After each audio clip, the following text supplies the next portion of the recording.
Hey everybody, my name is Ernest Petty, and I'm going on a journey through the history of hip hop, reacting to one video at a time from the beginning of hip hop to present, no matter how long it takes. The last video that we did, which was coincidentally the first video that we did, was Sugar Hill Gang's Rapper's Delight, the first commercial rap song to become a pop hit. We're still in the same year. The next video that we're doing is Kurtis Blow's Christmas Rapping.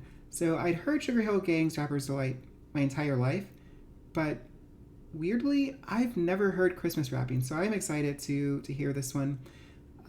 Also, this video isn't a music video.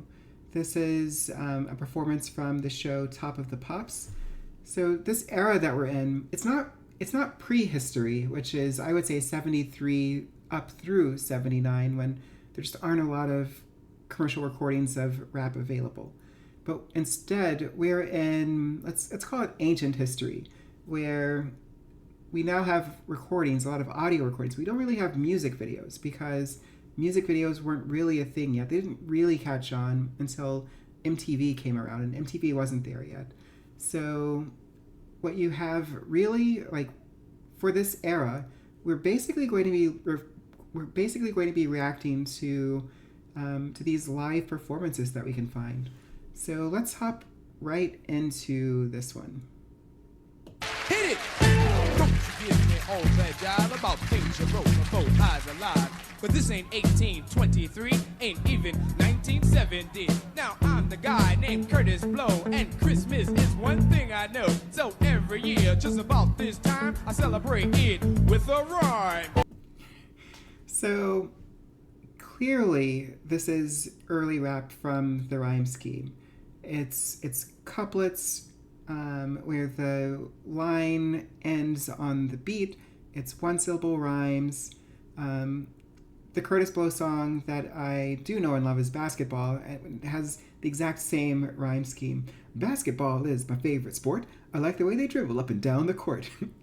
But here's one thing though, just to think about. I was watching this LL Cool J video, Salute the Sample, a couple of days ago, and he was talking about how in rap people often confuse complex rhymes with being difficult and simple rhymes with being easy, when in fact it's often the opposite. And instead what you should be focused on is what's happening within those rhymes. Are you conveying a coherent message? Are you making people feel what you want them to feel? So yes, the rhymes are simple, but let's focus on what he's doing, the story that he's telling.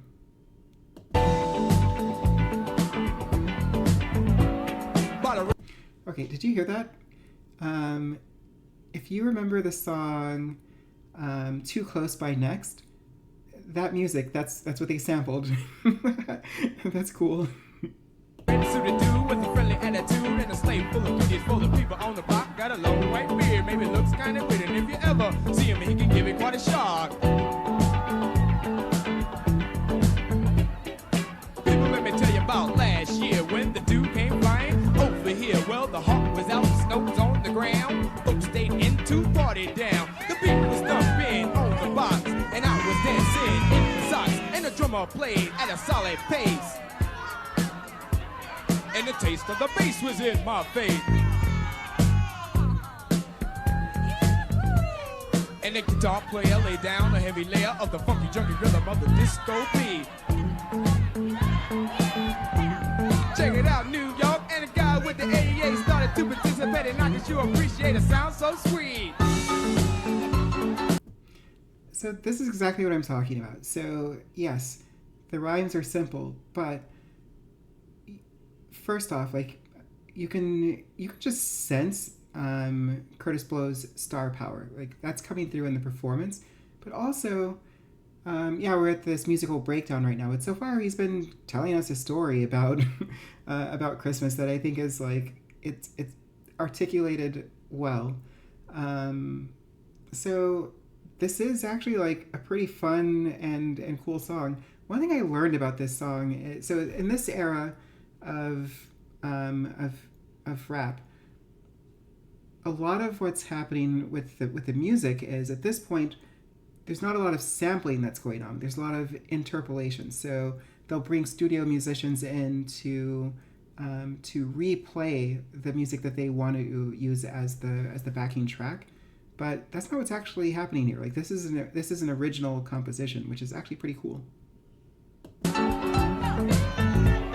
We were all in the mood, so we had a little food and a joke and a smoke and a little bit of wine when I thought I heard a whoop on the top of the roof. Could it be it wasn't me? I was feeling super fine, so I went into the attic where I thought I heard a static on the chance that the rent was somebody breaking in. But the noise on the top was a reindeer clock, just a trick, Saint Nick, and I let the sucker in. He was holy moly, and I said, holy moly, you got a lot of wishes on your chinny chin chin. I said, your ride is cold tonight, so can you stop for a drop before you go? He said, why not, if the music's hot, and I'll chance to dance beneath the mistletoe. And before he went, this fine old gin found a gift with a sip through his big red bags. Okay, I do want to take a moment to maybe walk back a little bit of what I said before, because I do feel like the flow is really breaking down here.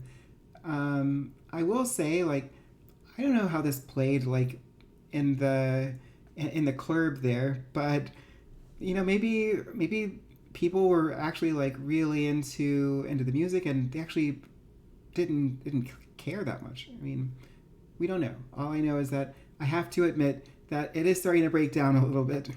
And the grown-ups got some presents too. A new TV and a stereo. A new Seville by the Lewis. Also,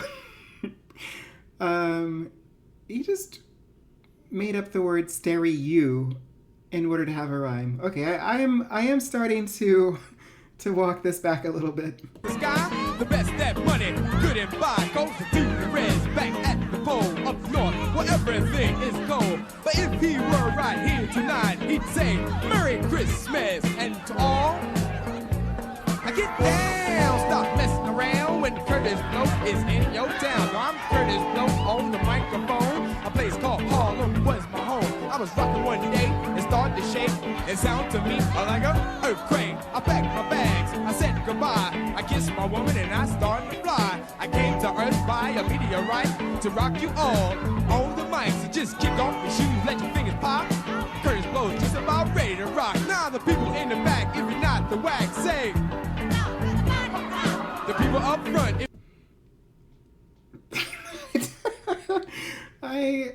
I don't think that they knew what to say. He didn't tell them what to say. If you want to bump, say. The people in the middle, if you want to wiggle, say. What? How do they know? How do they know? And the people on the side, if you want to slide, say. Not a preacher or a teacher or an electrician, a fighter or a writer or a politician, but the man with the key to your ignition. Kurtis Blow is competition. Young ladies, shock the hell, jazzy young ladies, rock, shock the hell. See, now just throw your hands in the air and wave them like it just don't care. Wow.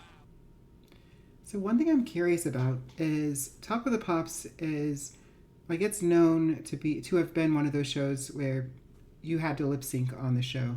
So that was a pretty cool performance, but I'm also curious like whether that was lip synced. So with Kurtis Blow, his claim to fame is that he's the first rapper who was signed to a major label. And the interesting thing about that though was like it wasn't a long-term record deal. The deal was we will release a single. That single turned out to be Christmas Rappin'.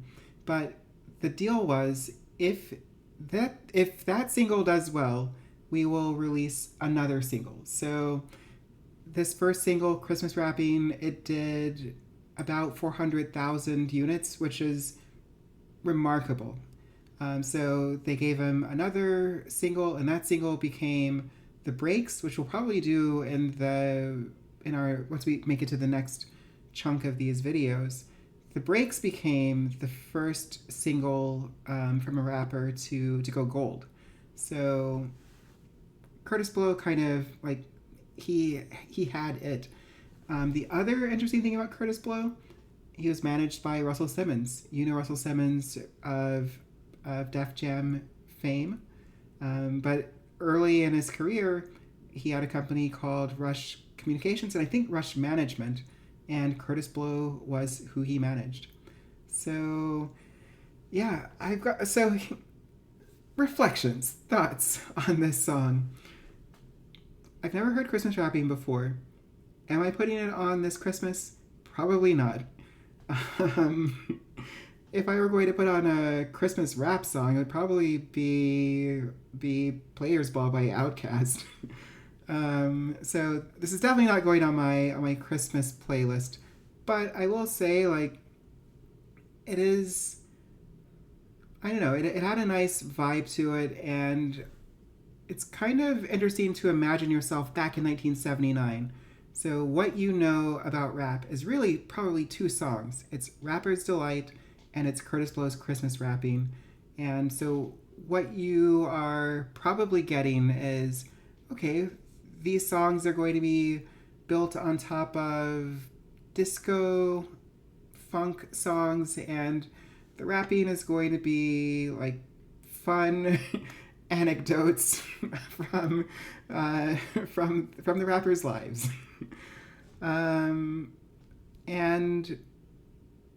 it's kind of hard to imagine, like, if you were listening to these songs back then, if you could just imagine, like, project yourself forward to today, I don't think that you would imagine this trajectory for rap. If anything, you probably feel like, you know, disco's already on its way out. Disco's already waning. This song is more funk than disco.